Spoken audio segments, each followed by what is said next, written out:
आदिनाथ आदिनाथ तुम्ही प्लीज शांत व्हा। दिवस रात्र मेहनत करून एखादं काम करतो आणि ते काम डोळ्यासमोर फुकट जातं तेव्हा माणसाला राग येतो। मग तो राग असा व्यक्त करायचा का आदिनाथ? कुणाचा तरी राग तुम्ही कुणावर काढताय? तू माझ्यासमोर प्रियाची बाजू घेणार असशील ना तर अजिबात बोलू नकोस। मैत्रीत आंधळी झाली ती। त्या विक्रांत भोसलेवर विश्वास ठेवते आंधळा, ज्याने त्या खुन्याला पळून नेण्यात मदत केली। ही तिची चूक नाहीये। उलट तो खुनी सिद्ध व्हायच्या आतच तुम्ही त्याला खुनी म्हणताय, ही तुमची चूक नाहीये का आदिनाथ? म्हणजे काय म्हणायचं तुला? त्याने खूनच केला नाहीये, मग तो पळाला का?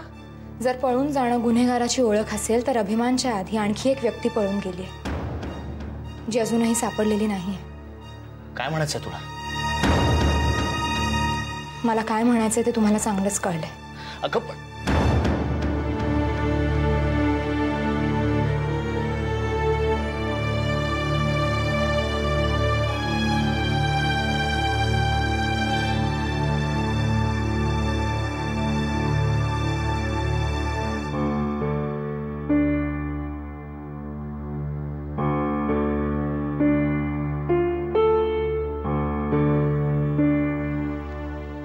प्रिया,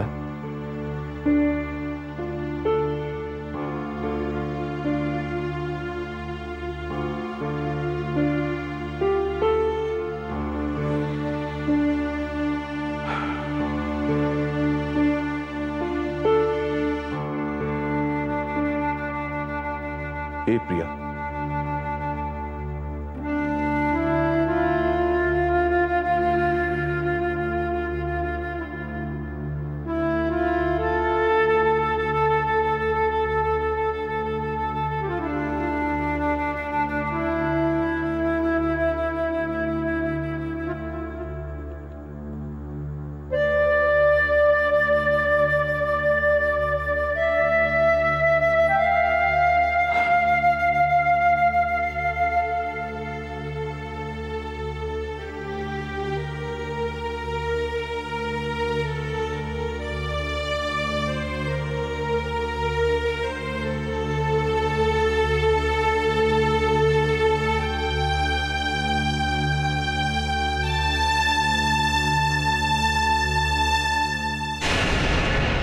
साहेब, तेच झालं साहेब जे विक्रांतला हवं होतं, जसं ठरवलं होतं तसंच।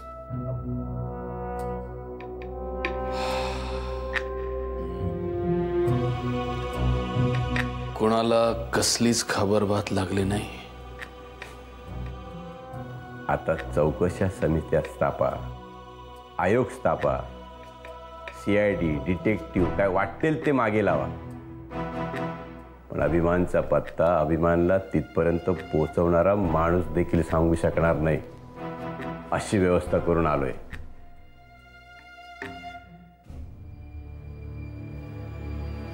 परमेश्वर,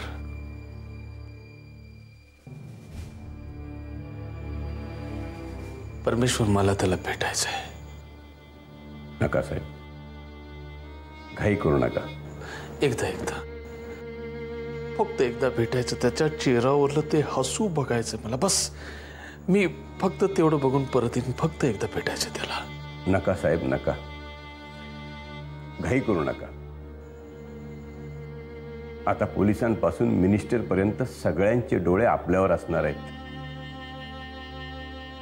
या वेळेला हातून एक चूक झालेली होत्याचं नव्हतं करू शकते। अभिमानकडे तुम्हाला घेऊन जाणार हा परमेश्वरचा शब्द आहे साहेब। फक्त 4 दिवस थांबा। लोकांची स्मरणशक्ती ना फार अधू असते साहेब, आणि हे मीडियावाले ह्यांना नवीन खाद्य मिळालं की जुन्याला ते पटकन विसरून जातात। फक्त 4 दिवस, मग सावकाशीने जाऊ भेटायला त्याला। ठीक आहे, पण आता लवकरात लवकर अभिमानला निर्दोष सिद्ध करायला हवा, आणि त्यासाठी मला ती पोरगी हवी लवकरात लवकर। जोपर्यंत तिला जेलमध्ये घालत नाही ना तोपर्यंत माझा आत्मा शांत बसणार नाही। खूप खेळली ती सरंजामीशी, त्याच्या पोराच्या आयुष्याशी। पिंजऱ्यातला वाघ बाहेर आल्यानंतर त्याचं काय होतं हे तिला माहित नाही अजून. साहेब, तिला तर मी फरफटतच घेऊन येईन, पण त्या अगोदर आपल्याला एक दक्षता घ्यावी लागेल. अभिमानला एकाच ठिकाणी कायमचं ठेवण्यात धोका आहे. ठीक आहे, त्याला परदेशी पाठवून देतो. माझ्यासाठी फार कठीण गोष्ट नाहीये ती. यापेक्षा चांगली कल्पना नाही साहेब. नाही, नको नको. हे अख्खं घर मला एकट्याला खायला उठायचं म्हणून लंडनहून त्याला पुन्हा इथे बोलवलं मी, आणि आता परत परदेशात पाठवू. नको. माझा पोरगा आणि त्याच्या आयुष्यातलं सुख यांच्या मध्ये अख्खं जग आलं ना तरी मी त्याच्या विरोधात लढत राहीन, पण माझा पोरगा माझ्या डोळ्यासमोर निर्दोष आणि हसत खेळत पाहिजे मला. पण त्याआधी ती सुलेखा हवी आहे मला. सुलेखा. होईल, सगळं हळूहळू तुमच्या मनासारखंच होईल साहेब. ठीक आहे. विक्रांत कुठे आहे? आज ते पोरग नसतं तर माझ्या पोराला आयुष्यभर गजाआड पाहावं लागलं असतं मला. पोरानं जीवावर उदार होऊन मोठ्या धाडसानं आपल्या अभिमानाला बाहेर काढलं आणि स्वतःची नोकरी गमावून बसला. सस्पेंड केलंय त्याला. आता नको नको त्या चौकशा समित्या मागे लागतील पोरा. एक माणूस त्याच्या विरोधात तोंड वर करून बोलू शकणार नाही. त्याला सांग, तू नोकरीची चिंता तर सोडस, त्याच पोलीस स्टेशन मध्ये त्याच सन्मानानं त्याच खुर्चीवर आणून नाही बसवलं ना तर नावाचा सरंजामे नाही मी. सांग त्याला. तुम्ही फक्त अभिमानकडे लक्ष द्या, पुढचं सगळं मी बघतो. कळलं? हॅलो. बरं का बाहुली, मी लहान असताना माझे बाबा रात्री झोपताना माझ्यावर ओरडले की दुसऱ्या दिवशी सकाळी खूप लाड करायचे माझे. अख्खा दुसरा दिवस सगळं माझ्या मनासारखं घडायचं. आज मी तेच ठरवलंय. आज बाहुलीच्या मनात जे असेल तसंच होईल. मला माहितीये तुम्हाला आई बाबांनी सांगून पाठवले. नाही, त्यांनी मला काहीही सांगितलेलं नाही. उलट मलाच तुला काही सांगायचं होतं काल, पण ते तू ऐकण्याच्या मनस्थितीत नव्हतीस, म्हणून म्हटलं आज बोलावं. विक्रांत, या विषयापलीकडे या घरात मला सांगण्यासारखं कुणाकडे काही उरलेलं नाही. तो असं का वागला हे मी जर असं म्हटलं की मला विक्रांतच्या धाडसाचं कौतुक वाटतं आहे तर तो असंच काहीतरी वागेल याची मला खात्री होती असं मी म्हटलं तर? आजोबा, मी विक्रांतला पहिल्यांदा भेटलो तेव्हाच ओळखलं होतं. तो आपल्या मित्रासाठी काहीही करू शकेल.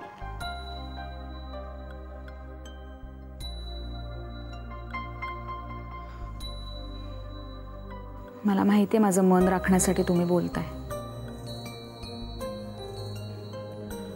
आणि आधी दादा जे काही बोलला ते मी नाही विसरू शकत.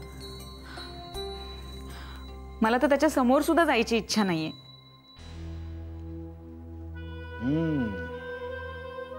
या घरातलं वातावरण खूपच तापलेलं दिसतंय. बाहुली, बी तुला एक सुचवू का? काही दिवस माझ्या बरोबर तू वाड्यावर चल. एव्हाना डागडुजी ही झाली असेल वाड्याची. राहा तिथे काही दिवस, बरं वाटेल तुला. नको आजोबा. माईकडे जातेस? तिथल्या वातावरणात सगळ्या चिंता, सगळी टेन्शन्स विसरून जाशील. आणि आता श्रावणही सुरू होतोय. खूप मज्जा येईल तुला. जातेस? मजा आहे बुवा एका मुलीची.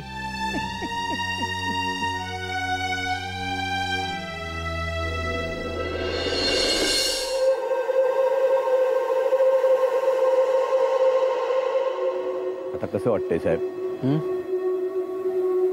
पोळं फुटलेल्या मधमाशांच्या तावडीतून सुटलेल्या प्राण्यासारखं वाटतंय.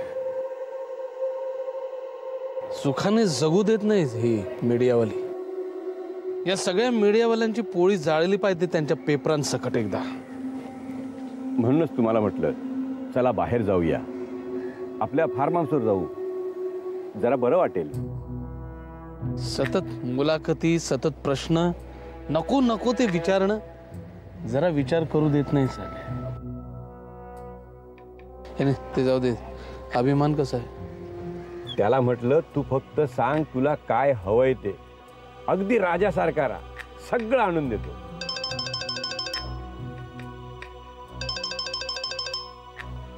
हे बघ, पूजेची निमंत्रण पोचायच्या आधी समोरच्यांचे फोन यायला लागलेत.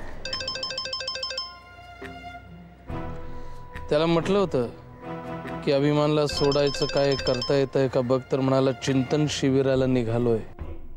काल त्याला म्हणलं चिंतन शिबिर संपलं असेल तर संन्यासाला जायची तयारी कर, हिमालयाची तिकीट काढली. हां हॅलो साहेब, कसे आहात? हो जरा मीटिंगमध्ये आहे, एक 10 मिनिटात करतो फोन. हो. काल पंढरीनाथ वकिलाचा फोन आला होता. मला म्हणाला भारताच्या बाहेर होतो म्हणून तुम्हाला मदत करता आली नाही. ठीक आहे. त्याला एक निरोप सांग, म्हणावं तुझ्या संशयास्पद मृत्यूची केस तू स्वतः लढू शकणार नाहीस, त्यामुळे दुसरा वकील आतापासूनच शोधायला लाग म्हणावं. म्हणजे साहेब तुम्ही सगळ्यांचंच? काय परमेश्वर, मी राजकारण केलं, इमारती बांधल्या, पण आता लोकांच्या कुंडल्या बनवायला घेतल्यात मी.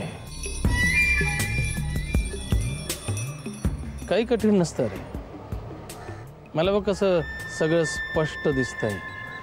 त्या धुरंधर मंत्र्याच्या नशिबामध्ये प्राणघातक हल्ला आहे, त्या नगरसेवकाची मृत्यूची दांडी अपघाती मृत्यूने,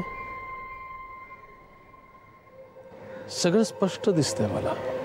पण साहेब हे सगळं खरं ठरलं नाही तर? तेच तर खरं ठरवायचं आहे. काय आहे, भविष्य सांगणारा कधीही मोठा नसतो, ज्याचं भविष्य खरं ठरतं तो मोठा बाबा ठरतो. आणि मी ठरवलंय मोठा बाबा व्हायचं. मग भविष्य खरं करायला नको? काल रात्रभर जागून बनवल्यात काही लोकांच्या कुंडल्या. जा जाऊन सांग सगळ्यांना, हे वाढून ठेवलं त्यांच्या नशिबात, काय करायचं ते करा. पण साहेब कुणी पोलिसात गेला तर? आता आपला विक्रांत सुद्धा. काय संबंध? एखाद्याच्या नशिबात चालता चालता असा टाप असेल अपघात, आपला काय दोष? ग्रहांचा दोष आहे तो. मानला तुम्हाला ज्ञानेश्वर माऊली, ज्ञानोबा माऊली. अजून बरंच बाकी आहे रे. अजून मला त्या सुलेखाच्या कुंडलीतले ग्रह दिसत नाहीयेत. तिला तर मी खग्रासच लावणार आहे ग्रहण, 12 महिने चालणार. दिसली नाही पाहिजे अशी, झाकोळून गेली पाहिजे सगळी. आणि त्या चंदूच्या पत्रिकेत काय? कुणास ठाऊक का, पण मला त्याच्या कुंडलीत अजून काहीच दिसत नाही. आणि त्या बिचाऱ्याच्या कुंडलीमध्ये अपघाती मृत्यू वगैरे नको वाटतं रे. शेवटी आपल्याबरोबर खूप काम केलं त्याने. कधीतरी मी स्वतःच राहू किंवा केतू होऊन जातो ना त्याच्या राशीला. I heard about the incident. I was shocked. मी अजूनही त्यातून बाहेर येऊ शकलेलो नाहीये. कालपासून फक्त चिडचिड होते माझी. I just couldn't control my temper also. Relax. तेच तर करण्याचा प्रयत्न करतोय, पण नाही जमत आहे ना. स्वप्नील, अरे त्यांना जे साध्य करायचं होतं ते त्यांनी केलं ना, बाय हुक ऑर क्रुक. आधी you have to come out of it. See, तू पुढे गेलं पाहिजे, काहीतरी ठरवायला पाहिजे.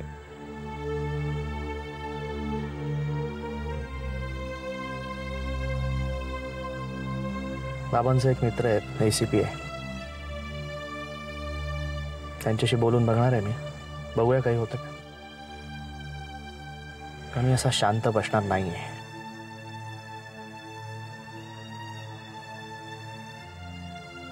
आय एम सॉरी, मी तुला थोडं डायव्हर्ट करतोय,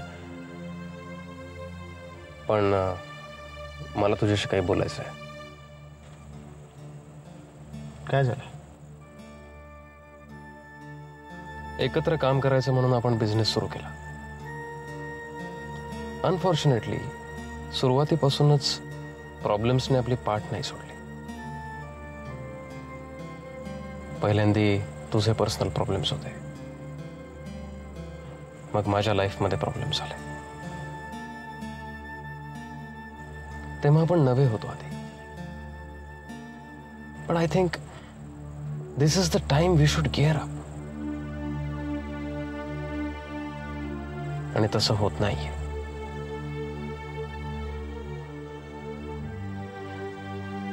आज आपण लॉसमध्ये नाही होत आधी,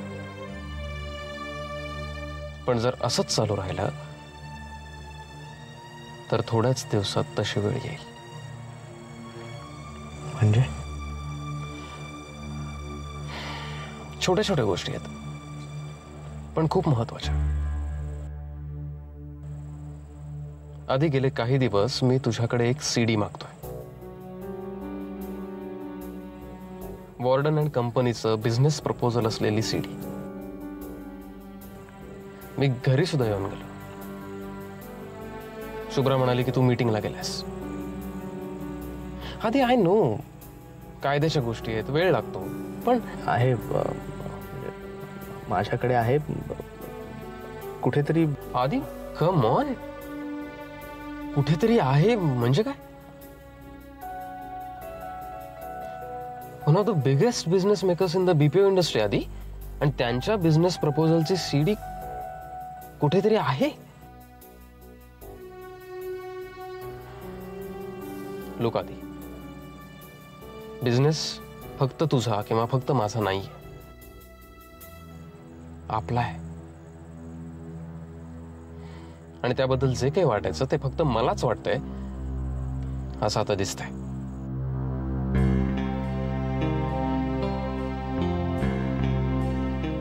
आधी आपण बिझनेस आणि मैत्री वेगळं ठेवायला पाहिजे. असं का म्हणतोयस तू? सी, आधी मला फक्त तुला जागा करायचं होतं. आधी आय नो प्रॉब्लेम्स सगळ्यांनाच असतात, पण कामाकडे दुर्लक्ष करून नाही ना चालणार आधी. आणि प्रॉब्लेम्स फक्त तुझे नाही आहेत. Even I am one of the family members. सगळे आहेत तुझ्या बरोबर आधी. असं तुला वाटतंय? कधी कधी मला वाटतं माझ्या घरातले सगळेच माझ्या बरोबर नाहीये. म्हणजे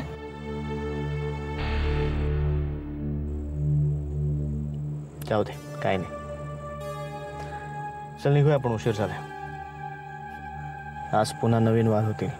आज का उशीर झाला, नवीन भांडणं. जाऊ दे, निघूया आपण.